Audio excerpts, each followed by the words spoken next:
رضی اللہ تعالیٰ عنہ گویا گایا کرتا تھا، غوث اعظم منع کرتے، فرماتے طریقہ ٹھیک نہیں، بات چیز سے وہ مخالفت کرنے لگ گیا۔ اور لوگ جب ان کے مفادات پہ ٹھوکر لگتی ہے تو وہ ذات پات پہ اتر آتے ہیں، وہ کہتا ہے جی دیکھو میرے پیچھے رش بڑا ہے، لوگ سنتے بڑے ہیں، تو عبدالقادر تو معاذاللہ جلتے ہیں مجھ سے۔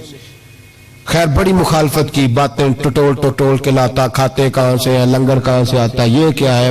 حضور غوث اعظم ہنس دیا کرتے، فرماتے چل ٹھیک ہے موج کر۔ وقت گزرتا گیا، بوڑھا ہو گیا، لوگ اس کی آواز کے دیوانے تھے، گلے کی آواز بڑا سریلی تھی، وہ اب دھیمی پڑ گئی۔ وہ جو اسے سنتے تھے وہ کسی اور کو سننے لگے۔ گھر میں بھی جب تک پیسے آتے تھے تب تک تو گھر میں بھی بڑی قدر تھی، اب جب گھر میں کچھ نہ دیا تو بچوں نے بھی نکال دیا۔ حالت یہ ہوئی کہ قبرستان جا کے بیٹھ گیا، مکھیاں بھنکتی ہیں، پہننے کو کپڑا کوئی نہیں، کھانے کو روٹی کوئی نہیں۔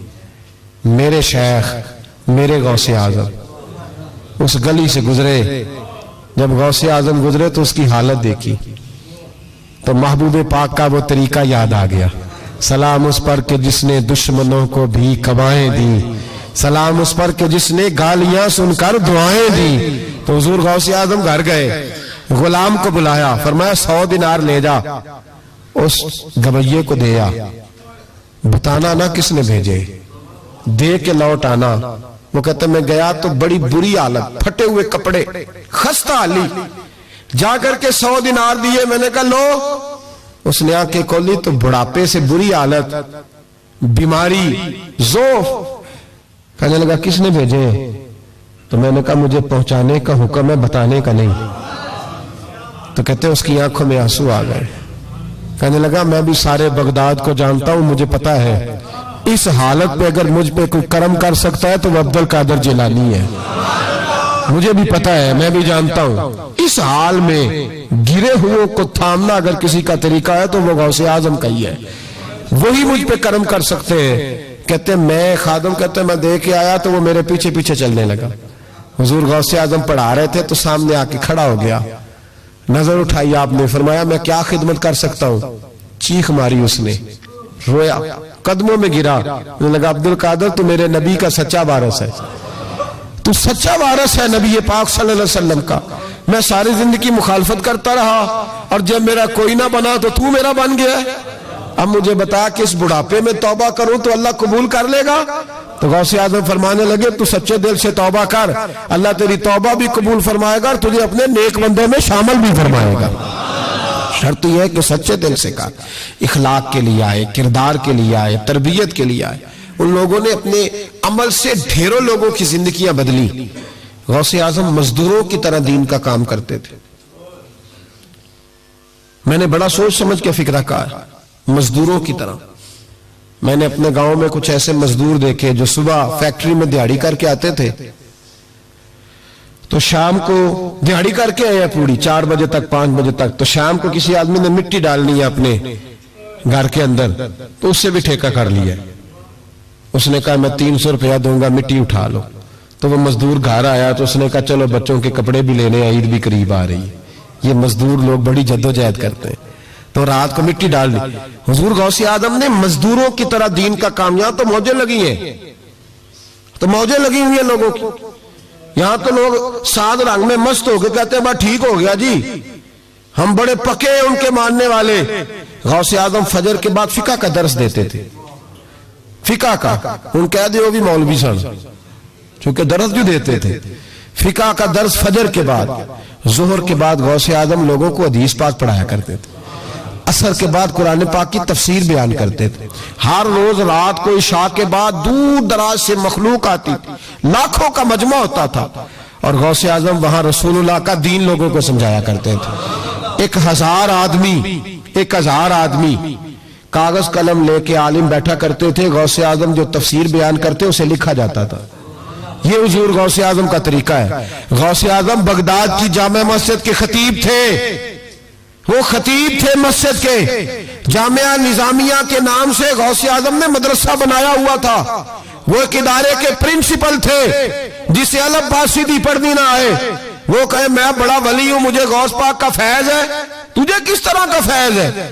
غوث اعظم کا فیض یہ آپ فرمایا کرتے جتنی جس کی زبان میں تاثیر زیادہ ہو سمجھو میرا فیض اسے زیادہ ملا ہوا ہے. آپ تقریر کرتے تھے, خطبہ دیتے تھے, روز رات کو بیٹھتے تھے.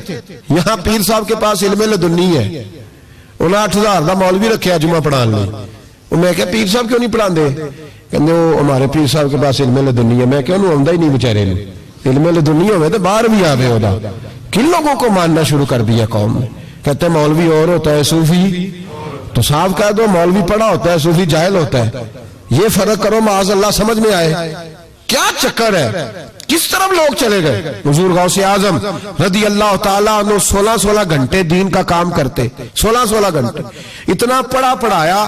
پھر بھی اگر کوئی بندہ آ گیا نا چل کے دور سے, مصر سے, یمن سے 15-20 بندے آ کر حضور محفل میں لیٹ ہو گئے تھے تو ہم آپ کی زیارت کے لیے, تو غوث اعظم گھنٹہ ان کو بھی تقریر سناتے رہتے, انہیں بھی دین بتاتے. چلو دین کے کام میں آج اوور ٹائم ہی لگا لیتے, آج تھوڑا زیادہ مزدوری کر لیں. مزدوروں کی طرح کام کیا, 50 کے قریب کتابیں لکھی, لاکھوں لوگوں کا قبلہ درست کیا, ہزاروں یہودیوں اور عیسائیوں کو کلمہ پڑھایا. حضور غوث اعظم رضی اللہ تعالیٰ عنہ نے مجاہدین تیار کیے. میرے ذمہ راہ حوالہ صلاح الدین ایوبی جب جنگیں لڑ رہے تھے تو بیت المقدس کے باہر کھڑے ہو کے کہتے تھے مجھے معمولی نہ سمجھنا, میں عبد القادر جیلانی کے مدرسے کا پڑھا ہوا ہوں, مجھے کوئی معمولی نہ سمجھے, میں غوث اعظم کا. اور 70,000 کی فوج جو صلاح الدین, یہ لوگ جہاد کریں گے بیچارے جو صرف چندے اکٹھے کرتے ہیں, کبھی بیت المقدس کے نام پہ اور کبھی کسی نام پہ ساری دن کی کھالیں جمع کر کے کھا گئے. اور کیا کلاشنکوف لے کے لوگوں کو ڈرایا. کردار بتاؤ اپنا, اور ہر رسالے میں یہ آپ سے چندے لیتے ہیں, میں آپ کو ان کے رسالے دکھاؤں گا. آپ کی کھالے لے جاتے, آپ سے چندہ لیتے, مہینے کا رسالہ نکالتے, ہر رسالے میں کبھی داتا صاحب کے خلاف لکھتے. انہوں نے اپنے رسالے میں لکھا لاہور میں جو علی اجویری کا مزار ہے وہ شرک کا اڈا ہے, اور دو کھلا ہے انہوں نے, اور چندے دو ان کو. یہ تو جنازے اشتہار لگا کے پڑھاتے ہیں. میلاد کی محفل بدعت ہو گئی. کس صحابی نے اشتہار لگا کے جنازہ پڑھایا ہے؟ فلانے کا جنازہ ہے تو اتنے بجے اشتہار لگا دو. کس کی سنت ہے؟ کیا تماشا لگایا ہوا ہے. اور ہماری قوم ہے کہ مست ہے, پتہ ہی کوئی نہیں. بہلانے والے سب تمہارے یار ہو گئے, سمجھانے والے مفت گناہگار ہو گئے. کبھی ولیوں کے دشمنوں کی وجہ سے بھی جہاد ہوا ہے. صلاح الدین ایوبی کھڑے ہو کے کہنے لگے فلسطین میں, فرمایا میں لڑوں گا اس لیے کہ میں عبد القادر کے مدرسے کا طالب علم ہوں. اور فرمانے لگے یہ 70,000 فوج میرے ساتھ ہے, ساری غوث اعظم کو ماننے والی ہے. انقلاب غوث کے ماننے والے لائیں گے. یہ لوگ انقلاب برپا کریں گے جن کے دلوں میں بغض رہتا ہے اللہ کے ولیوں کا. اور ہر رسالے میں کبھی یہ کون سا جہاد ہے, کبھی بابا فرید کے خلاف لکھتے, کبھی غوث اعظم کے خلاف لکھتے. شرم نہیں آتی؟ کھالوں سے تم نے پجاروں خریدی ہوئی ہے, کھالیں کٹھی کر کے تم نے کلاشنکوف لی ہوئی ہیں, مکانوں میں رہتے ہو, اور قوم ہے کہ وہ دیکھتی نہیں. اور بھائی دنیا میں رہنا ہے تو کچھ پہچان پیدا کر. لباس خضر میں یہاں سینکڑوں رہزن بھی پھرتے ہیں, ہر داڑھی پگڑی والے کو دیندار نہ سمجھ لیا کرو. خدا را یہ پہچان پیدا کرو, جس کے مرضی پیچھے لگ جاتے ہو. حضور غوث پاک شیخ عبد القادر جیلانی رضی اللہ. اور آج کل کی میں جاتا ہوں نا محفلوں پہ تو میں دوستوں سے کہتا ہوں, آپ کوئی دوست ٹائم لینے آتے تو میں پوچھتا ہوں محفل کیوں کرانی ہے؟ محفل کہنے ثواب واسطے. تو میں کہا سورۃ یاسین پڑھا لو کار. ساری زندگی ثواب کے چکر میں رہو گے, انقلاب کب آئے گا؟ میلاد کی محفل کر لو, سارا سال برکتیں نازل ہوں گی. محفل کو ایک روپ دو, ایک رنگ دو. محفل ایک انقلاب کا نام. غوث اعظم نے ہمیں وہ والی محفل سکھائی ہے جس میں بے نمازی آتا تو نمازی بن کے جاتا, جس کے اندر چور ڈاکو آتا تو توبہ کر کے جاتا, جس کے اندر کوئی ماں باپ کا نافرمان آتا تو گھر جا کے ماں باپ کے پیروں میں بیٹھ جاتا. ثواب کے لیے محفل, ثواب کے لیے 11ویں, اس سے باہر آئے, بڑا ہو گیا یہ کام.